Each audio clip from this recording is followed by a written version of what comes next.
இன்றைக்கி நம்ம என்ன வீடியோ பார்க்க போகிறோன்னா, ஒரு ஆடு காலையில் இருந்து நைட்டு வரைக்கும் என்னெல்லாம் அனுபவிக்குது அப்படிங்கிற விஷயத்தை தான் பார்க்க போகிறோம்.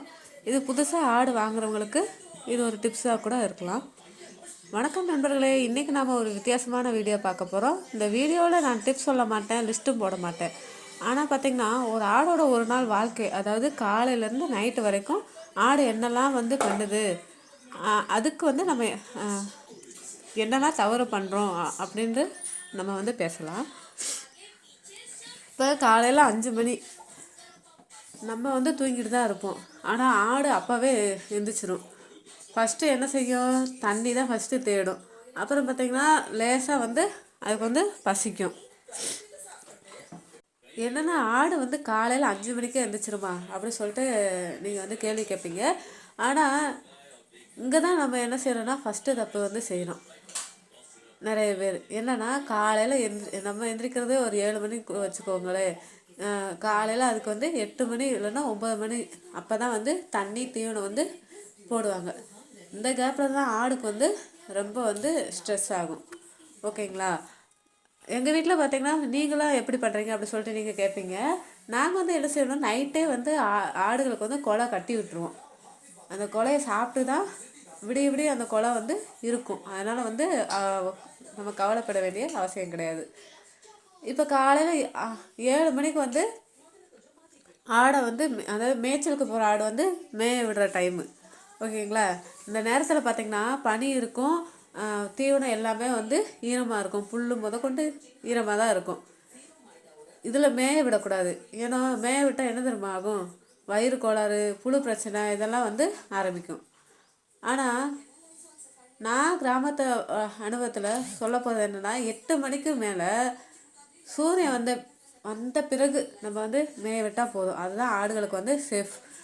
8 மணிக்கெலாம் நீங்கள் மேய விடலை அப்படின்னாலும் ஒன்றும் பிரச்சனை கிடையாது. நாங்கள் மேய்க்கிறது 11 மணிக்கு தான் எங்கள் ஆடு மேய்ச்சலுக்கு கிளம்பி போகும். சாயந்தரம் வர்றதுக்கு 6:30 7 மணி ஆயிடும்.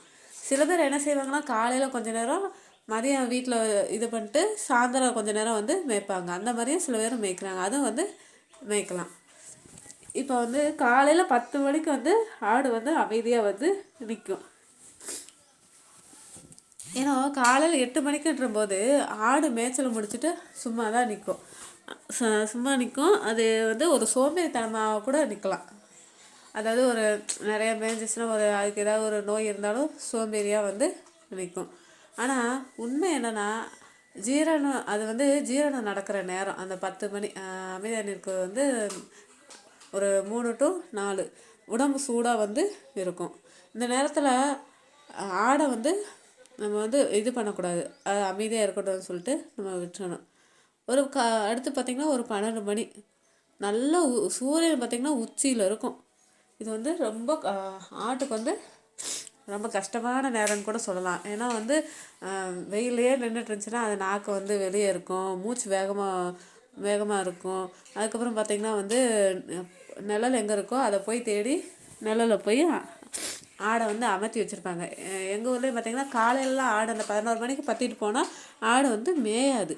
போய் அந்த நிழலில் போய் அமர்த்தி வச்சுருவாங்க. அமர்த்தி வைக்கிறதுனா அதை போய் அந்த நிழலில் உட்காந்துரும். அதுதான் அமர்த்தி வைக்கிறது. ஆனால் பல இடத்துல நிழல் இருக்காது, தண்ணி இருக்காது.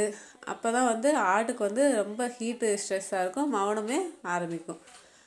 அடுத்து பார்த்திங்கன்னா ஒரு மதியம் ஒரு 2 மணி மதியம் தீவனம் போட்டால் சில ஆடு சாப்பிடாது அப்படின்னு சொல்லிட்டு நம்ம நினைக்கலாம். பட் ஆனால் அது எப்போ தீவனம் போட்டாலும் அது சாப்பிடும். ஏன் அதுக்கு பசி இல்லைன்னா என்ன காரணம்னா, வெப்பம், வாய்ப்புண்ணு, இல்லைன்னா அந்த மினரல் டிஃபிஷியன்சியாக கூட இருக்கலாம். இதை கவனிக்கலைன்னா பார்த்திங்கன்னா 2 இல்லைன்னா 3 நாளில் ஆடு ரொம்ப ஒல்லியாயிரும். இப்போ சாயந்தரம் 5 மணிக்கு பார்த்திங்கன்னா ஆடு சுறுசுறுப்பாக மேய ஆரம்பிக்கும். இந்த டைமில் தாங்க நல்லா மேய்ஞ்சிட்டு வரும். இதுதான் ஆடுகளோட ஹாப்பி டைம்னு கூட சொல்லலாம். ஏன்னா நம்மளுக்கும் ஹாப்பி டைம் தான் அது. ஏன்னா நல்லா நிழல் இருக்கும், நல்லா சூரியன்லாம் மறைஞ்சு வெயிலும் நல்லா குறைஞ்சிரும். அதனால் ஆடு பார்த்திங்கன்னா அங்கிட்டு இங்கிட்டு ஓடும், துள்ளி துள்ளி குதிச்சு விளாடும். சில ஆடு பார்த்திங்கன்னா முட்டி மோதும். இதெல்லாம் ஆடுகளுக்குள்ளே இருக்கும். இந்த நேரத்தில் தான் ஆடு ஆக்டிவாக இருக்கும். சப்போஸ் ஆக்டிவாக இல்லைன்னா அதுக்கு ஏதோ ஒரு நோய் இருக்குது, இல்லை ஆரம்பிக்க போகுது, காய்ச்சல் வருது அப்படின்னு சொல்லிட்டு அர்த்தம். அதனால் நோய் வர்றதுக்கு முன்னாடியே நம்ம செக் பண்ணி பார்த்துக்கிறது ரொம்ப ரொம்ப நல்லது. இப்போ நைட்டு வந்து ஒரு 7 மணி கூடத்துக்குள்ளே ஒதுங்குற ஆடு, ஓகேங்களா? அதை பற்றி பார்க்கலாம்.